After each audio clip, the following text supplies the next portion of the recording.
Muy buenos días a todos. Mi nombre es Ítalo Treviño y el día de hoy los acompañaré en el tercer día del ciclo de conferencias por el 8º aniversario del Instituto Científico Michael Owen Dillon. Hoy trataremos sobre los avances en la investigación de Amebozoa, un grupo de organismos particular tanto por sus características morfológicas, ecología y forma de vida. Para ello tenemos como invitados a dos investigadores de talla internacional, los cuales están a la vanguardia del estudio sobre estos organismos. Uno de ellos, el doctor Enrique Lara Pandi, investigador del Real Jardín Botánico de Madrid, y el doctor Carlos Rodríguez, también investigador del mismo centro. Muy buenas tardes allá en Europa. Buenas tardes. Buenas tardes. ¿Qué tal? Bueno, solo para explicarles la temática del día de hoy. Cada charla va a constar de alrededor de 20 minutos, luego del cual habrá un periodo de 10 minutos de preguntas. Al público presente se les pide, por favor, dar sus preguntas en comentarios. Bueno, continuando, vamos a dar pase al doctor Enrique Lara Pandi y le pedimos al doctor Carlos Lara que, por favor, se mantenga conectado viendo la presentación de Enrique, para después continuar con su presencia. Buenos días. Me llamo Enrique Lara. Gracias por invitarme hoy a esta charla. Sí, Enrique, antes de empezar, tenemos una reseña, nos hemos permitido hacer una reseña sobre tus investigaciones. Queremos presentarte. No te preocupes. Bueno, como sabemos, tenemos investigadores de talla internacional como ellos y hemos invitado en el desarrollo de este tema con el fin de dar a conocer este grupo de organismos, los amebozoas, que en sí son muy poco estudiados en el Perú y en el Neotrópico. El doctor Enrique Lara Pandi es investigador del Consejo Superior de Investigaciones Científicas, España, y trabaja en el Real Botánico de Madrid. Su grupo de interés son los Arcelinidae, un clado de amebas de vida libre que se caracterizan por su caparazón o teca y por una gran sensibilidad a los cambios ambientales, por lo que las hace unos excelentes bioindicadores de contaminación y de los efectos del cambio climático. Con un sinnúmero de publicaciones en revistas de alto impacto, es el mayor especialista en la sistemática molecular de Arcelinidae y trabaja sobre la ecología de comunidades y biogeografía de estos organismos. Su presentación se titula Diversidad y Evolución y Ecología de Amebas tecadas. Bueno, Enrique, bienvenido y te damos pase para tu presentación.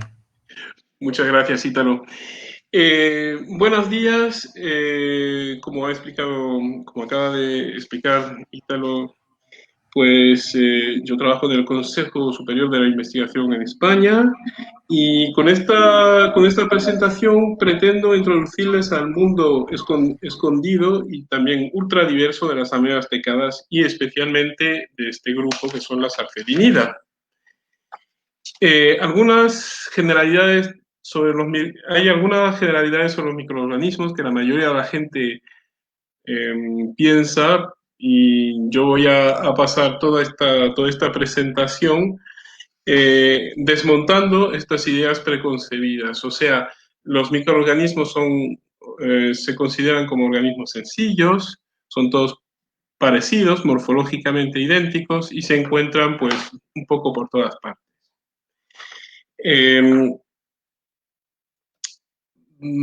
Pero primero voy a introducirles un poco las Arcelinidae. Las Arcelinidae son un grupo de protistas ameboides que tienen una teca, o sea, como en la izquierda ven una ameba desnuda, se dice.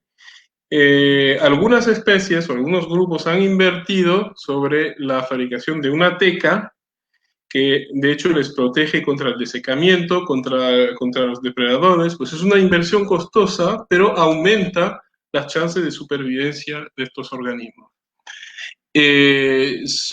Como dijo Ítalo, son organismos muy sensibles a las modificaciones del medio ambiente y por lo tanto que se usa en bioindicación. Es también un grupo muy antiguo y se conocen fósiles de esos organismos que datan del neoproterozoico, es decir, de más de 700 millones de años antes de la actualidad. Pero primero he hablado de protistas. ¿Qué son los protistas? Pues los protistas son casi todos los eucariotas, excepto unas cuantas excepciones que nosotros conocemos bien, porque son las plantas, los animales y los hongos. Todo el resto de la diversidad de eucariotas es microbiana y son protistas. La salselinida, pues es uno de estos grupos, y esto es un arsenido bastante común, que se llama Centropixis aerofila.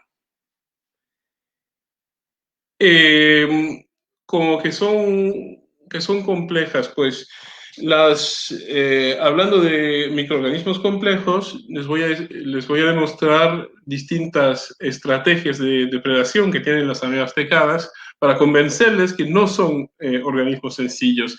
Esto es un ejemplo, una especie que se llama Padungiela boilesi, que tal vez puede que se encuentre en Perú. Digo tal vez porque aún no lo sabemos.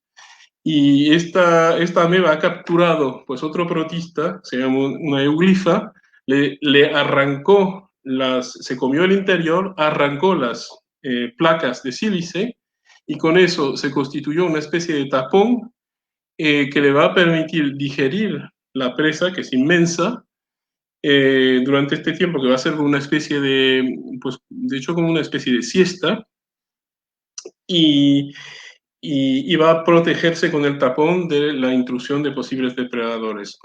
Hay algunas especies lo que hacen es que usan esas placas para fabricar su propia teca. Y aquí ven pues una especie que se llama Apoderabas, que es una especie bastante común en Perú, que se alimentó de otra especie que es bastante común en Perú, es decir, Sphenoderia valdiviana. Valdiviana porque fue descubierta en Chile, en la región de Valdivia. También tienen otras estrategias complejas de depredación. Es la caza en grupo. Eso se conocía en los leones, cuando atacan una jirafa o un elefante, pero aquí, como pueden ver, esas son unas pequeñas especies de amebas tecadas que se encontraron con un nemátodo y lo van a atacar,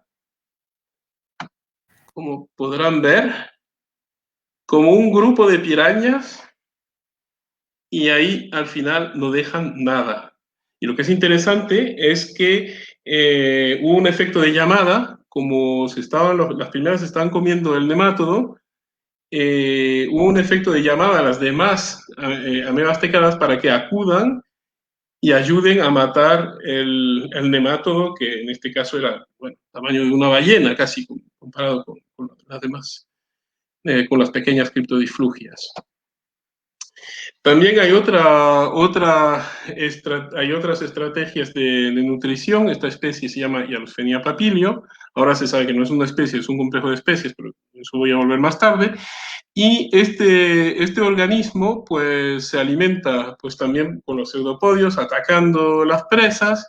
También tiene pues unas algas verdes que le propician los productos de la fotosíntesis, o sea que le dan azúcares gratis, y la ameba las protege y les da pues nitrógeno que necesitan, y también la ameba es capaz de alimentarse de bacterias, haciendo pues una especie aplicando un pseudopodio en un poro y atrayendo las bacterias hacia el interior de una vacuola donde las bacterias se quedan atrapadas y la ameba las puede digerir. O sea, también otra estrategia bastante inesperada de depredación. Las amebas tecadas, las arselinidas, son sexuadas, y eso lo hemos comprobado pues viendo la literatura antigua, en la época en la que la gente tenía tiempo de observar cultivos durante horas y reportaba eso. Hay evidencias morfológicas como que esas cosas pasan. Cuando dos amebas, la sexualidad, por ejemplo, en este grupo de criptodiflugia, que es el mismo organismo que les enseñé antes, dos células se ponen boca contra boca y crean una tercera célula en la que cada una va a enviar un núcleo y va a haber una fusión de núcleos en la tercera célula. Después habrá divisiones binarias también, pero la sexualidad existe. La sexualidad existe en todos los grupos que se han investigado hasta ahora de amebas tecadas, y hay evidencias en el genoma. Si se mira en el genoma, hay toda una serie de genes que son exclusivos de la meiosis que se encuentran en todas las especies investigadas. Y también hay otros genes que tienen funciones distintas, pero que también están implicadas en la meiosis. O sea que hay una prueba genómica de que estos organismos son sexuados y practican el sexo. Ahora, son organismos complejos también en sus formas, en sus estructuras, y la taxonomía es algo bastante complicado. Hasta ahora se han descrito como unas 1.300 especies. Bueno, aquí solemos tener un problema porque es difícil saber dónde se para una especie, dónde empieza otra. Este es un ejemplo con el complejo de Centrophysiaerophila, que son, pues, no se sabe exactamente dónde poner los límites. Lo que hemos hecho aquí, y lo doy como un ejemplo, es mirar la ultraestructura de las tecas, y se ve que hay una estructura distinta. O sea que eso podría ayudar un poquito a separar las especies. Pero lo más, probablemente que lo más eficiente de lo que se hizo hasta ahora fue el barcoding. Aquí tienen un ejemplo de barcoding que hemos hecho sistemático de un orden que se llama las hierosgeniformes, utilizando el citocromo sidasa mitocondrial, que es el gen del barcoding universal propuesto para los animales, y se ve que en cada vez que se investigó una especie en particular, pues a cada vez salió una diversidad desconocida y menospreciada, ¿no? Hasta un cierto punto. Y también se puede ver que la diversidad que está dentro de cada uno de estos complejos suele estar por encima del umbral que se admite en general en zoología como umbral de barcoding gap. O sea, sigue la pregunta, ¿cuántas especies tenemos acá? Si vemos otro grupo, y este es el grupo de Arcella, o sea, el grupo de Arcella lo que tiene de particular es que tienen ecologías muy diversas, y hemos hecho este mismo ejercicio de barcodear las distintas especies, y una cosa muy interesante que se puede ver es que hay muchas convergencias evolutivas entre organismos que habitan en ambientes semejantes. Por ejemplo, lo que se llamó Arcella intermedia, de hecho son organismos que tienen una forma más o menos idéntica y que se identificarían como Arcella intermedia, pero están en dos partes muy distintas del árbol. Y eso, pues, el resultado es que se menospreció muchísimo la diversidad de las arcelinidas. Si nos fijamos ahora, si volvemos al grupo anterior, las hierosgeniformes, y nos fijamos en uno de los subgrupos, que es el subgrupo del género Nevela, pueden ver que en vez de una especie, como se pensaba antes, pues ahí tenemos como, por ahora, 1, 2, 3, 4, 5 especies, que se van descubriendo más especies aún hoy en día. Y de hecho, pues se puede ver también que hay diferencias morfológicas que parecen mínimas, pero que corresponden con lo que nos dice la genética. Y ahora la pregunta es si son genéticamente y morfológicamente distintas, puede que tengan una ecología distinta. Pues hemos hecho unos análisis, claro, correlativos, sobre el género Nevela en turberas, que son los lugares, las turberas de Sphagum son los lugares donde viven las nevelas. Y lo que hemos hecho es que hemos medido, pues, factores ambientales como la humedad, expresado por water table depth, y la cantidad de nutrientes expresada por el nitrógeno. y hemos visto cómo las distintas especies de las comunidades que hemos muestreado se repartían en el paisaje de una turbera. Y ahí se ve claramente que hay especies que son típicas del bosque, como Nebela gimli y Nebela rotunda. Otras especies que son típicas de lugares más bien pantanosos, como sería Nebela colaris. Y bueno, hemos querido seguir preguntando ¿y por qué será eso? Pues se puede computar un índice que se llama el Nearest Taxon Index, o NTI, y es un índice que corresponde a la distancia media entre organismos distancia genética media entre organismos de una misma comunidad. O sea, por ejemplo, el rojo, el verde y el azul y el verde, el celeste, están más cerca entre ellos que una distribución random o están más alejados. Estos son los tres casos. Lo que puede pasar, el índice NTI va a ser inferior a 0 si estamos en un caso de evitación filogenética. Significa que las especies cercanas no coexisten y una explicación es que haya una competición entre las especies. Porque las especies cercanas se supone que tienen como ecologías cercanas también. Por otra parte, si hay un agrupamiento filogenético, el índice NTI estará por encima de 0, y ahí significa que las especies cercanas coexisten. Y ahí estaremos en un caso de un filtro ecológico. O sea, son unas especies que han evolucionado en un cierto tipo de ambiente. Y en nuestro caso, ¿qué pasa con Nebela? Pues con Nebela hemos encontrado unos altos índices NTI cuanto menos nitrógeno hay en la turbera. Eso es muy interesante porque las turberas son caracterizadas por bajas concentraciones de nutrientes y de nitrógeno en particular.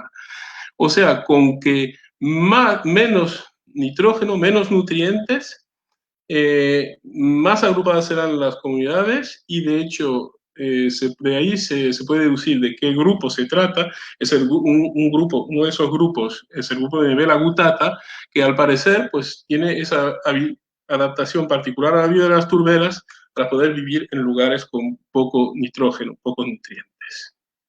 Luego se puede seguir investigando las razones del por qué y cómo estas especies están distribuidas, primero en una turbera, en un ambiente relativamente reducido, y luego la biogeografía que hay de la filogeografía de estos organismos.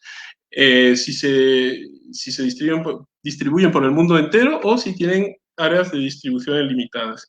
O sea, acá hemos demostrado, utilizando Hierosphenia papilio, la especie anterior, la que convive con clorofitas verdes, y en este caso hemos obtenido muestras de todo el Holártico, y primero lo que se puede ver es que las células no están, los organismos no están, o sea, los genotipos no están distribuidos de forma homogénea, sino que hay una estructuración biogeográfica. Luego, Luego se ve también que todos los linajes eurasiáticos se encuentran en Norteamérica. Sin embargo, hay mucha más diversidad en Norteamérica. Hemos reconstruido también los rangos ancestrales usando el programa BioGeoVerse y de estas especies, y hemos averiguado que Hierosphenia papilio, de hecho, era originaria del oeste de Norteamérica. ¿Cómo interpretar eso? Pues hemos intentado poner un marco temporal a todo esto, y hemos testado varios modelos de dispersión, extinción, cladogénesis, y hemos averiguado que hubo expansiones de rango y especiaciones simpátricas, que fueron los dos mecanismos más frecuentes para la cladogénesis en este grupo de Hyaloscena de Papilio. Y eso corresponde muy bien con una historia, con la historia de pues expansiones de rango después de unos fenómenos, unos ciclos glaciares. También se sabe que, como es una especie que se encuentra únicamente en el Sphagnum, se sabe que existían refugios de Sphagnum en Beringia. Beringia es la antigua región que ahora está debajo del agua, pero es la antigua región que hacía un puente entre lo que es hoy en día Asia y Norteamérica, es decir, Alaska. Y probablemente, pues ahí hubo refugios en esta región entre Beringia y el oeste de Canadá y Estados Unidos. Eso me trae a decir que hay muchos, de hecho, además observando la diversidad, hay muchas especies, por ejemplo, que son endémicas de Sudamérica, que no se encontraron en ninguna parte del mundo, a pesar de que el neotrópico, como bien dijo Ítalo, el neotrópico está menos investigado que el holártico. Entre otras, tal vez lo que les puede interesar aquí más es Arcela peruviana, que la describió pues una amiga, me parece de la región de Iquitos, en la Amazonía. Y ahí eso queda por ver, o sea, queda por investigar, no se hizo casi nada. Las otras especies, pues, son sobre todo especies del cono sur de la región de Argentina y Chile, que son dentro del neotrópico, son las regiones más conocidas y más investigadas. O sea que bueno, espero que he logrado convencerles que estos microorganismos son bastante complejos, que las próximas etapas, bueno, que vamos a intentar buscar es a ver la complejidad fisiológica de estos organismos. Hay estudios en transcriptómica que se pueden hacer, seguir rutas metabólicas, inferir nuevas características y nuevas potencialidades que tienen. Bueno, la diversidad de la sarcellida es inmensa.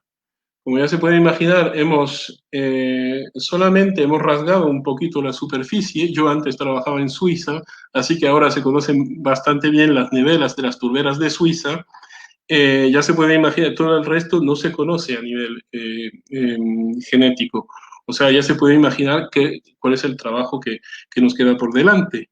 También la filogenómica, o sea, las grandes tendencias evolutivas no están claramente resueltas y los vínculos entre los distintos grupos de arcelinida aún no se han averiguado. Por eso hacen falta datos genómicos y muchos datos. Y después, pues ahí está el tiempo.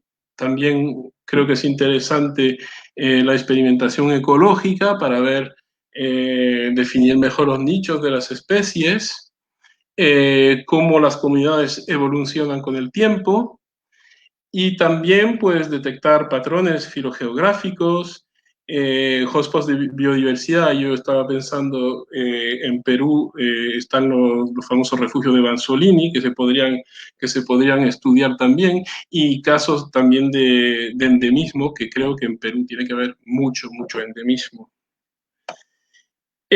Bueno, estoy llegando poquito a poco al final de mi presentación, o sea que me gustaría agradecer pues, los organismos que me han financiado mi investigación hasta ahora.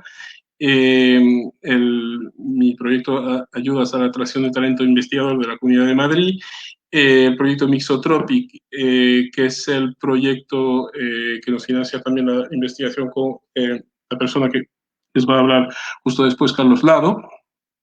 Este es nuestro pequeño incipiente grupo del Real Jardín Botánico.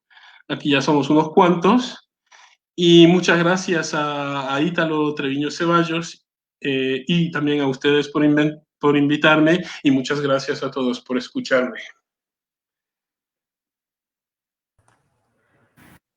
Muchas gracias, Quique. ¿Puedes reducir tu pantalla, por favor? Sí. ¿Vale? Muchas gracias por la presentación.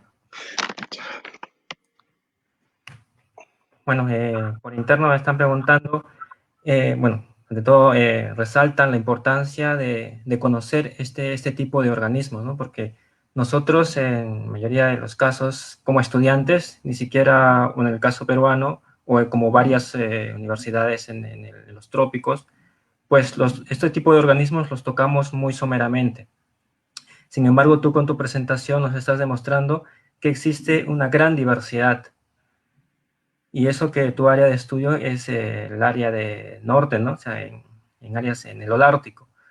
Pero quizá en el neotrópico, como indicaste, es muy, muy diverso y que sin lugar a dudas se necesita mucha gente y muchos especialistas para poder seguir avanzando en el conocimiento de estos organismos.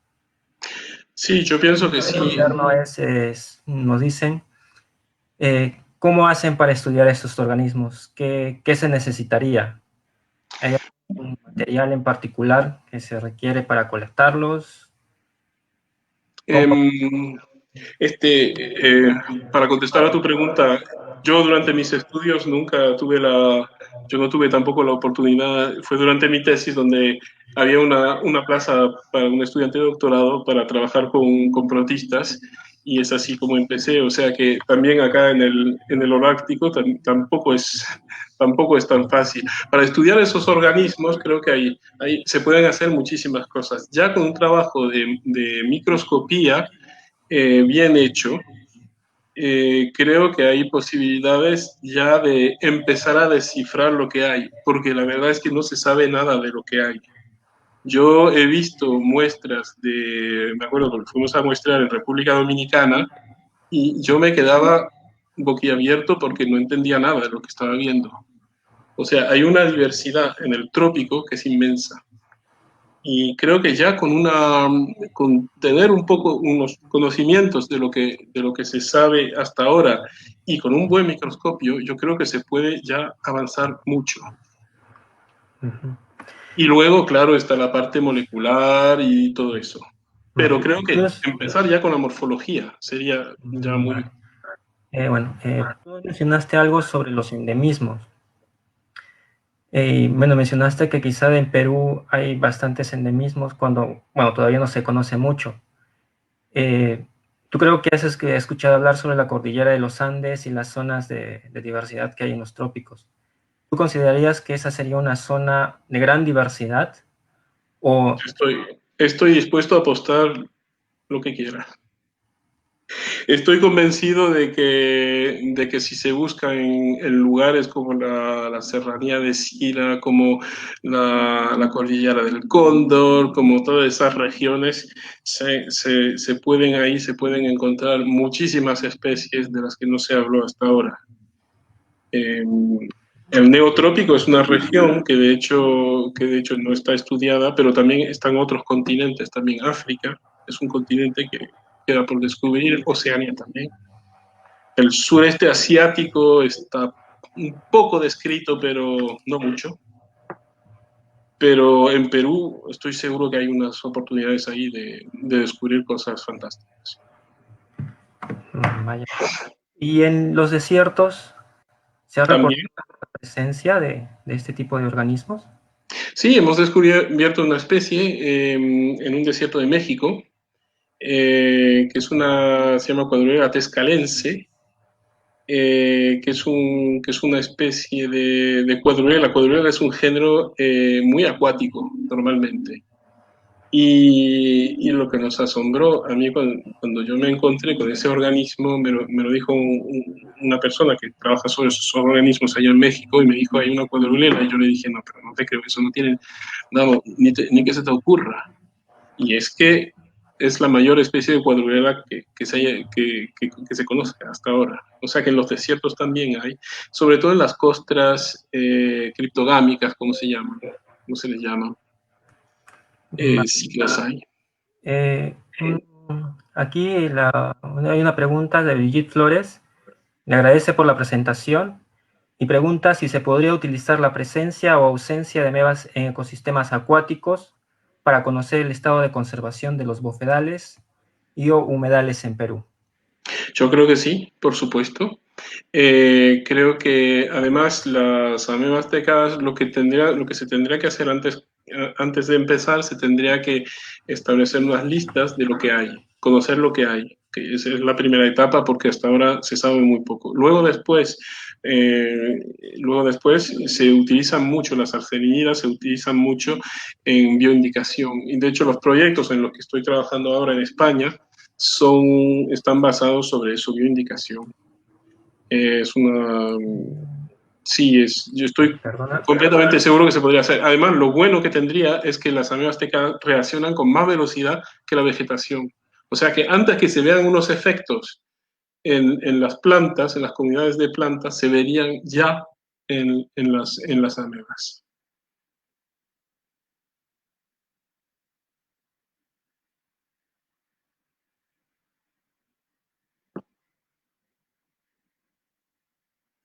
Sí. Entonces, pues empezar con esos trabajos y claro, bueno, están,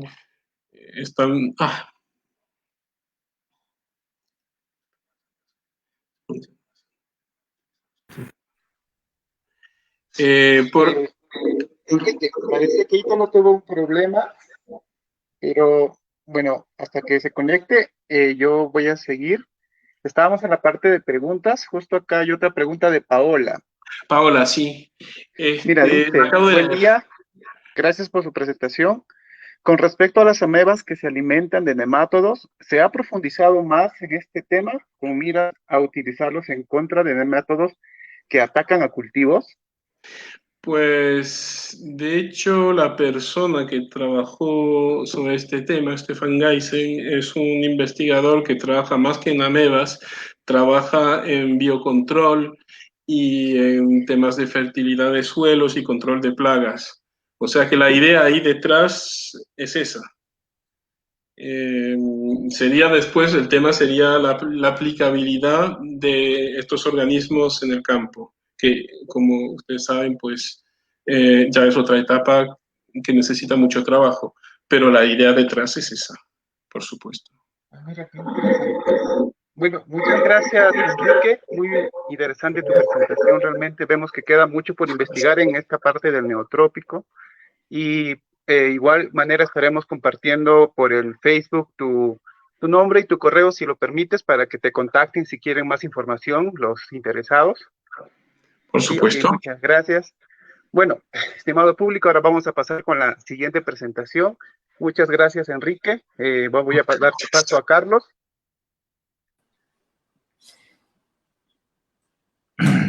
Buenas tardes. Listo, ya regresé. Hubo un error técnico. ¿Me escuchan?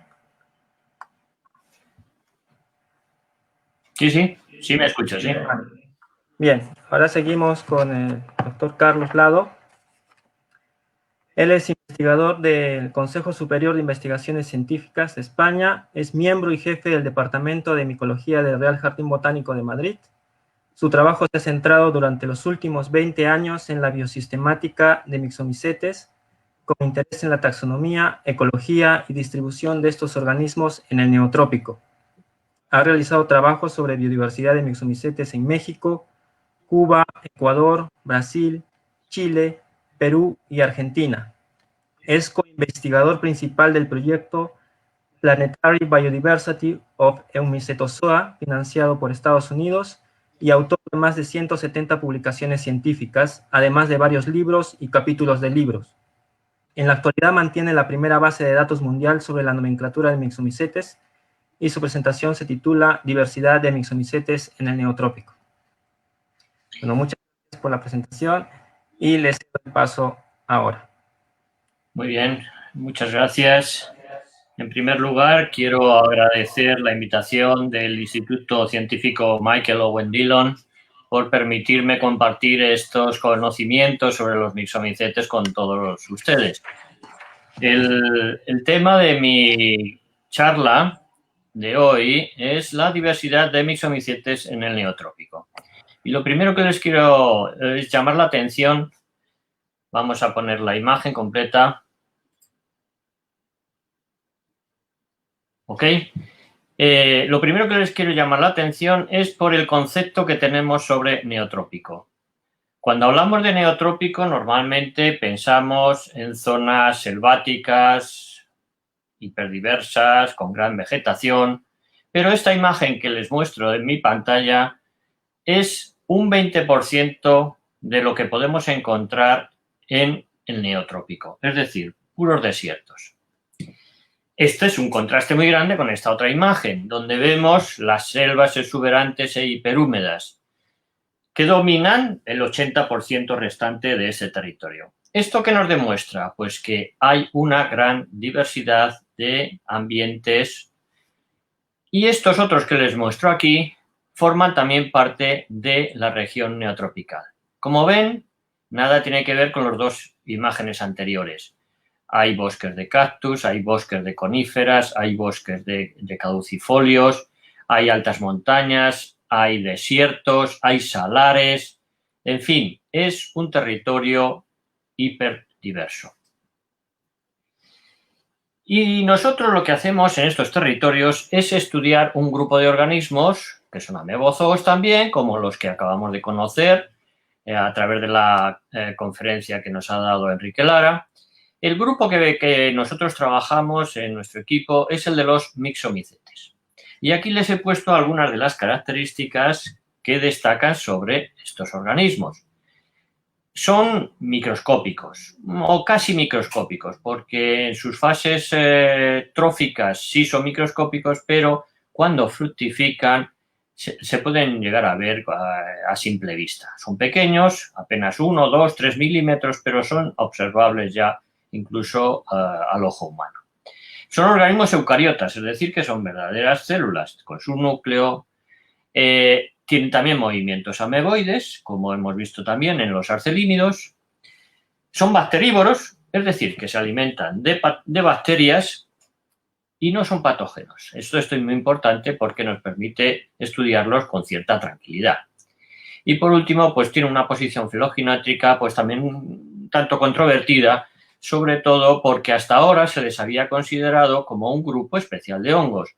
Pero trabajos moleculares recientes nos han demostrado que no tienen nada que ver con los hongos, sino que son en realidad protistas. Están más relacionados con el grupo de los arcelínidos que acabamos de conocer, más que con los verdaderos hongos. ¿Por qué se confundieron con hongos? Pues por una razón muy sencilla, porque se reproducen por esporas, igual que los hongos.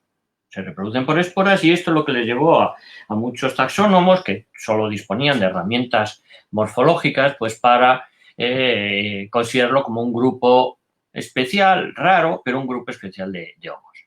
Pero es que curiosamente también poseen celulosa, con lo cual las aproxima a las plantas.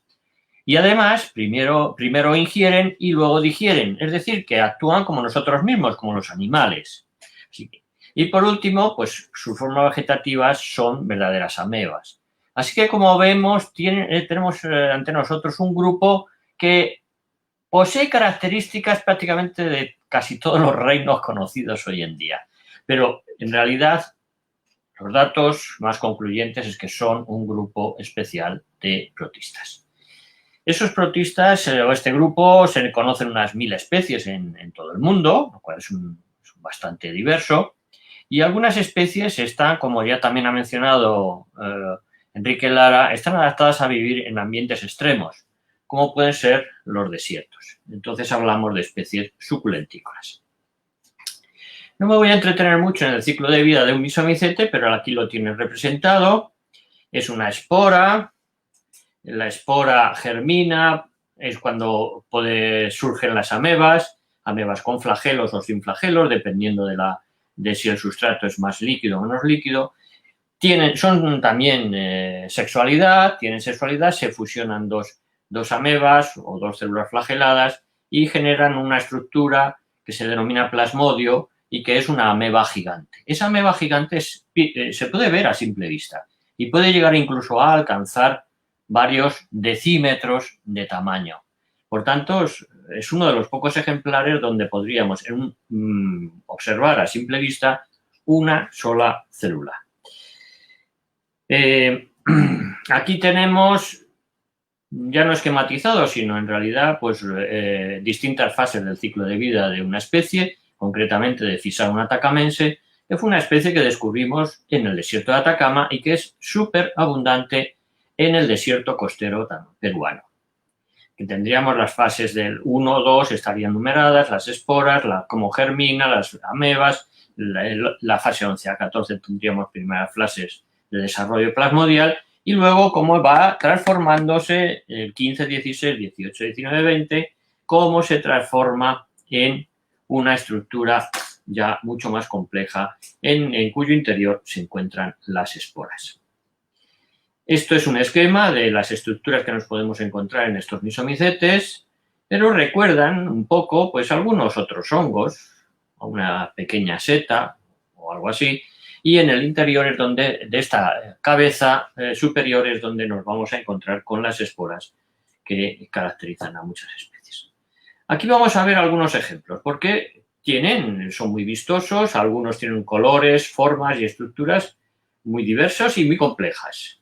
Volvemos a incidir en lo que ha comentado antes Enrique Lara, y es que no son organismos sencillos, no son sencillos ni simples, son muy complejos y como podemos ver en estas imágenes, pues de formas, colores muy, muy diversas.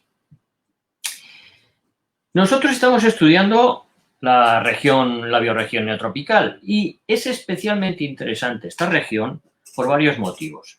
Primero de ellos, ya se ha resaltado en más de una ocasión, es la enorme diversidad o biodiversidad que alberga este territorio.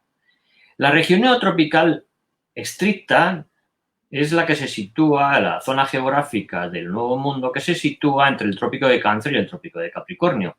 Pero por convenio se ha extendido, por decirlo así, ese área desde México hasta prácticamente Tierra de Fuego, en Argentina, Chile. Su interés es enorme hasta el punto de que se han considerado hasta 7 hotspots o puntos calientes de biodiversidad del planeta, solo en esta región neotropical, que son estos que tengo aquí señalados.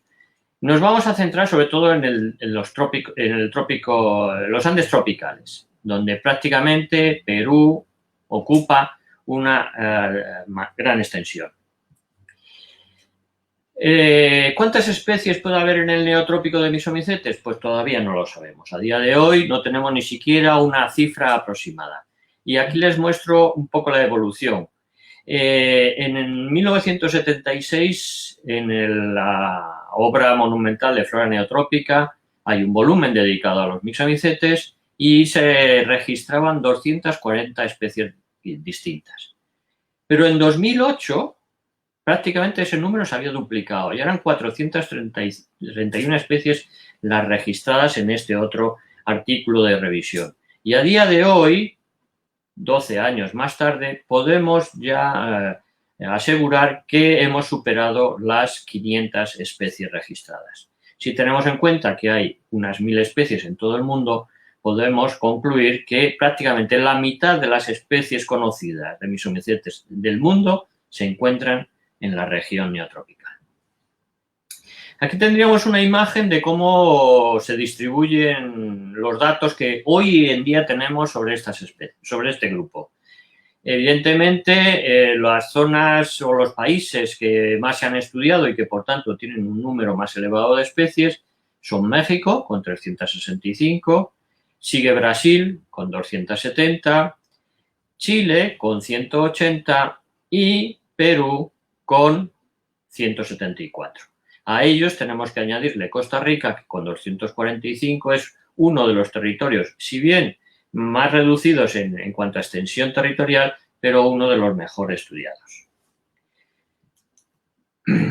Vamos a ver algunas formas, estructuras, colores de estos organismos, porque si tienen la oportunidad de salir al campo es posible que se encuentren con alguno de ellos y puede ser su primer contacto con estos organismos. Aquí tenemos, es una visión muy somera de los 5 órdenes que reconocemos en la clase Misomicetes y aquí les voy a mostrar solamente para que reparen en algunas de sus características. El orden equinocsteliales, todos tienen un vástago o un pie que soporta la cabeza donde se encuentran las esporas. Estas especies que les muestro son diminutas. Estas no las vamos a poder ver en el campo porque sus tamaños son de alrededor de 100 a 400 micras, su tamaño total. Y son francamente difíciles. Solo las vamos a poder en el laboratorio cuando sometemos sustratos a cultivos. Estos otros, sin embargo, son mucho más grandes. Como ven, no se parecen en nada a las anteriores, tienen un cierto parecido, todos tienen, o la mayoría, un pie o un vástago que les une al sustrato, pero en este caso, como ven, tienen formas y colores muy diferentes. Estas especies, algunas de ellas, pueden alcanzar los 5 a 10 centímetros, lo cual es bastante grande y son fáciles de reconocer en el campo. Este es el tercer orden, el orden Trichiales, con formas, como ven, muy diferentes, y estos se caracterizan sobre todo porque por estos filamentos que vemos sobre todo en las imágenes de las dos fotografías superiores, que tienen una forma de madeja. Esas formas de madeja lo que hacen son estructuras higroscópicas que con los cambios de humedad ambiental se contraen y se dilatan y permiten la dispersión de las esporas. Con lo cual, vuelvo a incidir también en lo que comentaba Enrique Lara, de que son complejos y desarrollan estrategias, algunas de ellas altamente sofisticadas, para conseguir la dispersión de sus esporas. Este es el cuarto orden, el orden Physaorales. Este orden se caracteriza todos ellos porque poseen depósitos de carbonato cálcico en sus estructuras. Aquí vemos en la imagen superior derecha una costra calcárea blanca que recuerda a la cáscara de un huevo, de un ave. Ellos desarrollan exactamente la misma estrategia. Producen una costra protectora, sobre todo para radiaciones ultravioletas en muchos casos, y eso garantiza que las esporas del interior pues no puedan ser dañadas por esa radiación ultravioleta que, como ustedes saben, pues es muy nociva. Este orden Physaorales es el más numeroso, se conocen aproximadamente unas 400 especies en todo el mundo y en Perú se ha mostrado también como uno de los géneros o de los grupos más diversos. Por último, el orden Stemonitales. Una estructura totalmente distinta de lo que acabamos de ver. Pero todos mantienen esa cabeza con las esporas en su interior. Este orden tiene aproximadamente unos 15 géneros reconocidos y unas 200 a 250 especies en todo el mundo. Pero, curiosamente, este género no es de los más abundantes en la región neotropical. Es mucho más abundante en zonas boreales y menos abundante, por lo menos hasta ahora, con los datos que disponemos, en las regiones tropicales. Ahora les quería hablar unos minutos sobre el proyecto que estamos llevando a cabo en la región neotropical y concretamente el que hemos llevado a cabo en los 3 últimos años en Perú y el que estamos desarrollando actualmente en zonas colindantes o en países colindantes como Bolivia, Argentina y Chile. El proyecto Mixotropic tiene como objetivo principal el conocer la mixobiota, es decir, los mixomicetes, de desiertos o zonas áridas neotropicales. Y esto ha sido una gran sorpresa porque en principio son organismos que van ligados al agua, a la humedad, y las selvas sería el terreno ideal. Pero, curiosamente, los desiertos, cuando los hemos estudiado a fondo y con intensidad, nos han desvelado muchos secretos. Y esos secretos son la enorme diversidad de especies que encontramos en esos ambientes aparentemente inhóspitos y extremos, donde las concentraciones incluso de sal son enormes o donde las condiciones ambientales de sequedad son extremas. El proyecto, con este objetivo, pues tiene también una serie de objetivos más particulares, que es, en primer lugar, pues realizar un primer catálogo de los mixomicetes de las zonas áridas de Perú y países adyacentes. ¿Por qué? Pues porque, por desgracia, no existen prácticamente datos sobre misomicetes en esos territorios.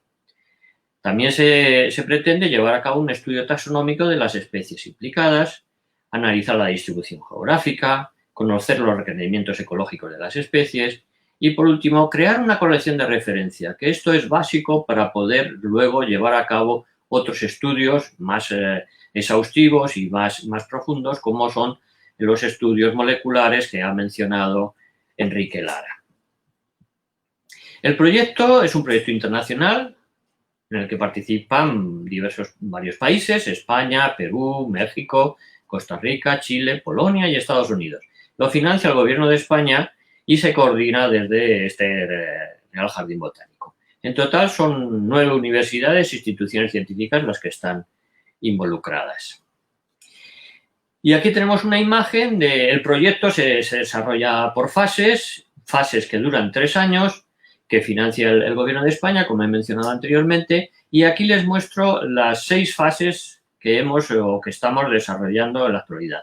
Actualmente estamos en la 6ª fase. Las 5 primeras se llevaron a cabo en México, en Patagonia, en el desierto de Monte y Atacama, en el desierto costero peruano, en los Andes tropicales, y esta 6ª fase nos queremos centrar en los salares andinos, que son otro de los ambientes prácticamente inexplorados para estos organismos. Estos son algunos de los ambientes que vamos a estudiar, y alguno de ustedes reconocerá alguna planta genuinamente peruana. Son ambientes que van desde la límite altitudinal de vegetación, es decir, próximos a los 5.000 metros, hasta las zonas más bajas, pero toda ella en esta 6ª fase nos estamos centrando prácticamente en altiplano andino. Aquí tienen un ejemplo de algunas especies nuevas que hemos ido describiendo, de las formas que tienen, las esporas, la ornamentación, y en total les puedo comentar que llevamos más de 30 nuevas especies descritas de estos ambientes. La fase 6ª, que es en la que nos encontramos, como les he dicho, vamos a intentar explorar los salares andinos. Y básicamente hemos elegido Bolivia, Chile y Argentina porque son las zonas donde se concentran los mayores salares. El muestreo todavía no ha comenzado, pero ya estamos recopilando datos e información, sobre todo de parámetros climáticos y parámetros ambientales, para que cuando lleguemos allí y realicemos el muestreo, pues tengamos una mayor oportunidad de encontrar las especies. Aquí en la imagen inferior podemos las costras de sal, de las que comentaba antes Enrique Lara, que son unos ambientes muy interesantes, prácticamente inexplorados, pero que nos pueden dar muchas y agradables sorpresas. Aquí tienen pues algunas publicaciones que hemos ido realizando con motivo del proyecto. Llevamos en este momento más de 18 años estudiando estos territorios, sobre todo las zonas áridas, tanto frías como cálidas, de la región neotropical, y en estas publicaciones vamos recogiendo pues parte de los estudios que vamos realizando. Y no quería terminar mi intervención sin mencionarles esta página web, que les recomiendo que tomen nota, porque ahí es donde nosotros estamos publicando todos los resultados de este proyecto y donde van a encontrar además información accesoria o añadida sobre los grupos taxonómicos. Van a encontrar una excelente galería de imágenes con las especies que vamos encontrando y que les pueden servir también a ustedes como pequeña guía para la identificación de las especies que puedan encontrar en el campo.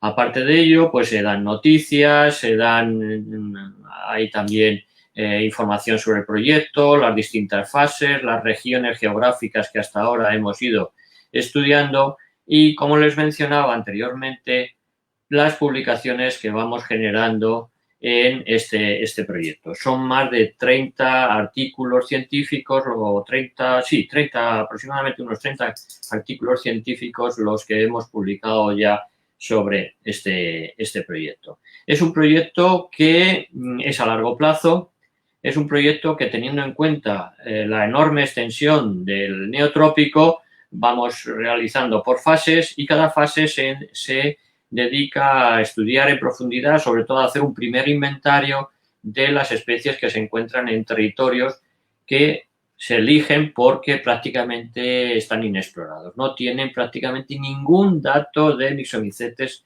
publicado hasta el momento. Y con esto, pues les doy muchas las gracias por su atención. Agradezco nuevamente a Ítalo Treviño por la presentación que ha hecho, al Instituto Científico Michael Owen Dillon por invitarme a dar esta conferencia. Y sin más, seguro que alguna pregunta se ha suscitado. Si les parece, pasamos a la fase de preguntas y con mucho gusto les intentaré resolver las dudas que se le han planteado. Muchas gracias. Bueno, muchas gracias por la presentación, más bien a usted, y bueno, por brindarnos estos alcances sobre estos organismos que, al igual que también para el caso de las amebias tecadas, sin lugar a dudas, son muy poco conocidos. Tenemos preguntas del público, una de Daniel Ramos, que resalta su presentación y nos indica la siguiente pregunta. ¿Cómo es que se trata el sustrato para hacer crecer a los mixomicetos? ¿Cuáles son los sustratos más adecuados para buscar en campo? Muy bien, eso es una pregunta muy interesante porque eso nos abre un mundo nuevo. Hasta ahora yo les he hablado de recolección en campo, pero muchas veces esa recolección en campo se complementa con el estudio de laboratorio realizando cultivos. Y esos cultivos son muy sencillos de realizar, solamente hay que tomar pequeños fragmentos de los sustratos que queramos analizar y se ponen en cámara húmeda. Cámara húmeda no es nada más que una placa de Petri con un papel de filtro en la base que se humedece para que mantenga húmedo el sustrato, se le cubre al principio con agua para que el sustrato absorba todo lo que pueda de humedad y luego se retira el exceso de agua y se mantiene a temperatura ambiente para su cultivo.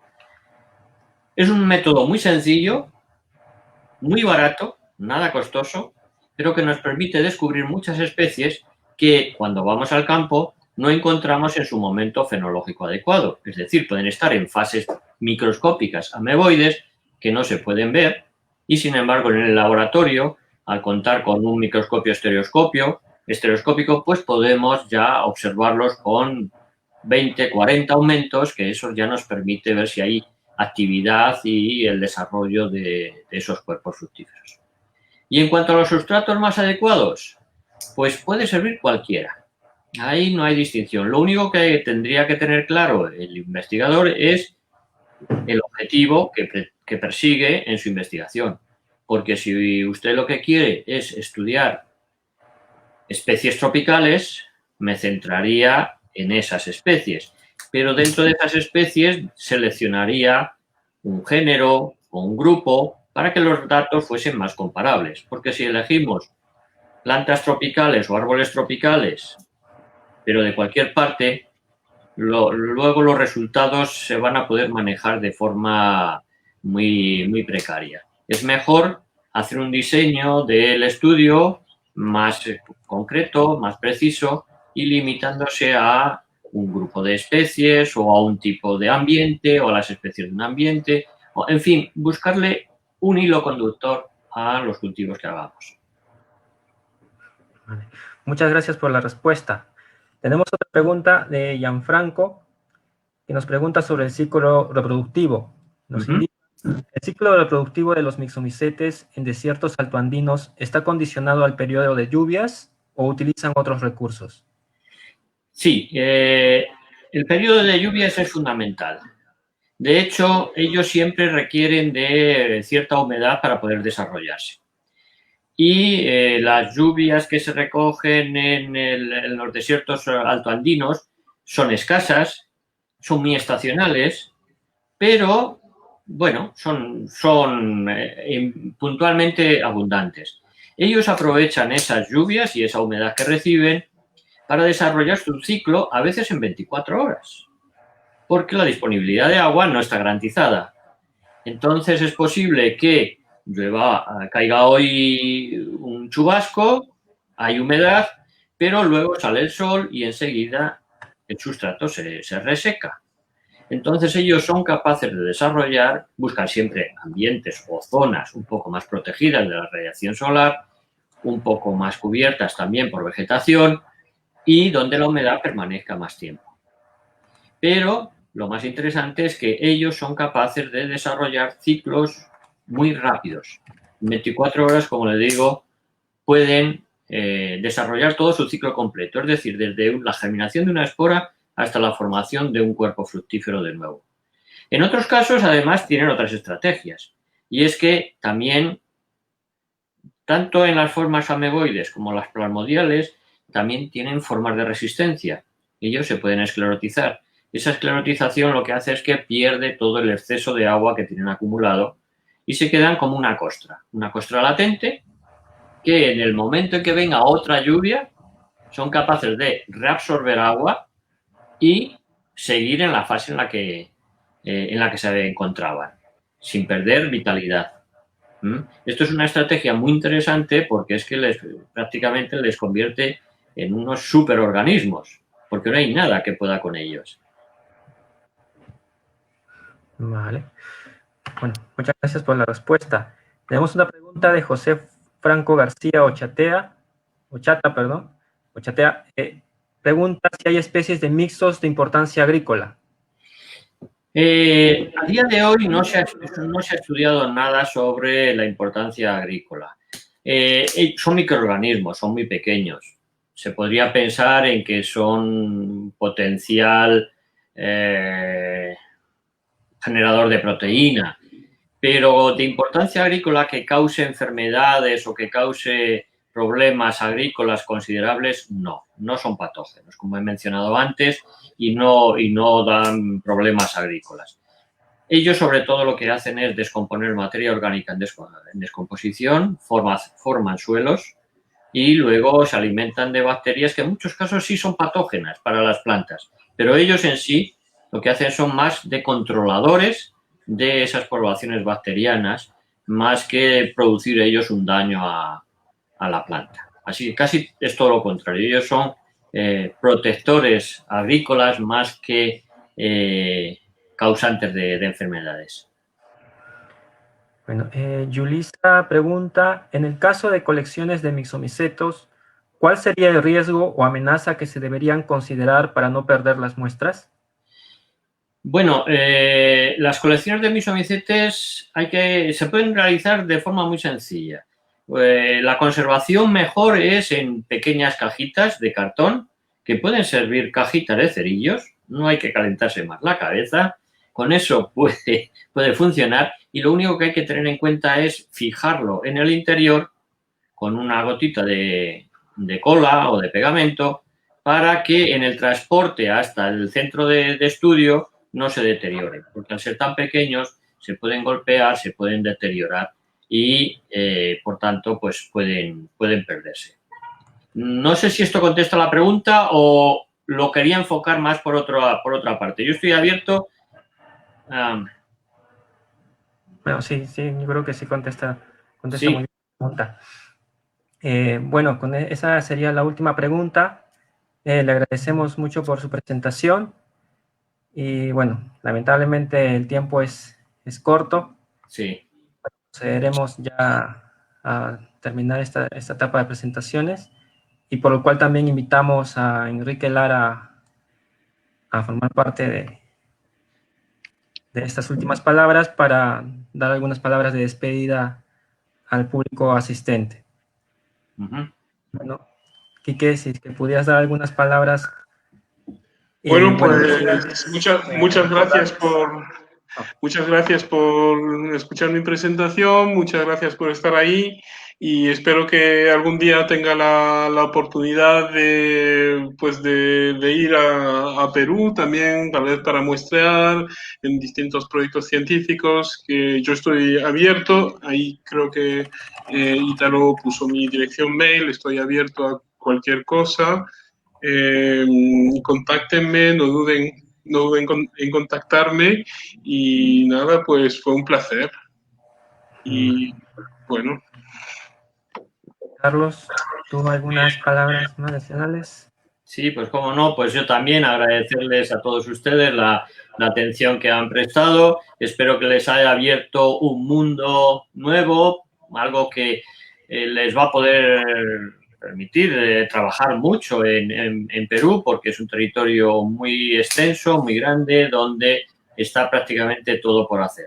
Así que sobre todo les animo a estudiantes para que alguno de ellos se interese por estos grupos que hoy han descubierto y que nos puedan ir aportando también datos sobre la diversidad de misomicetes y de arcelínidos en esta región neotropical. Así que muchas gracias y les animo a todos ellos para que inicien sus estudios. También tienen mi dirección y cualquier cosa que necesiten, pues encantado de poder colaborar con ustedes. Bueno, de parte del Instituto Científico Michael Owen Dillon, se les agradece mucho el tiempo dedicado a sus presentaciones. Sé que su tiempo es muy valioso, sobre todo, más que nada, que se trata de ponentes que están constantemente actualizando y constantemente publicando. Y como dije al inicio, ¿no? Son ponentes que están a la vanguardia del estudio de estos organismos. Como IMOT, les reiteramos nuestro apoyo si desearan realizar más estudios en Perú, en el sur de Perú especialmente. Y bueno, no duden en contactarnos. Bueno, me tienen a Felipe Cinca o a mi persona para realizar dichos contactos. Y también animar a la gente que nos está viendo que difundan estas presentaciones que estamos dando en las redes sociales, para también iniciar el desarrollo de este tipo de investigaciones, ¿no? Hay muchos organismos que no se conocen en el Perú más que nada. Y estos, de hecho, son mucho más diversos en organismos muy pequeñitos, como el caso de los protistas y como nos han indicado ustedes en el caso de las amebas. Bueno, muchas gracias nuevamente y esperamos verlos en otra oportunidad, bueno, cuando pase todo esto que pasa mundialmente, ¿no? Muchas gracias.